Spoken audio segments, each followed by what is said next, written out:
यार बहुत दिन हो गए पार्टी किए हुए, आज बाबू भैया को मैसेज भेजता हूँ पार्टी के लिए। यार ये तो संदेशा है पार्टी करने के लिए।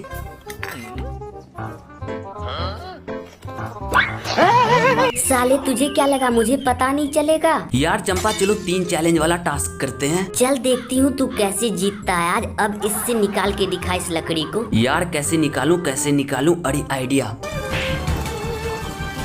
बच्चों अगर पार्ट 2 देखना है तो अपने दोस्त का नाम कमेंट बॉक्स में बताओ।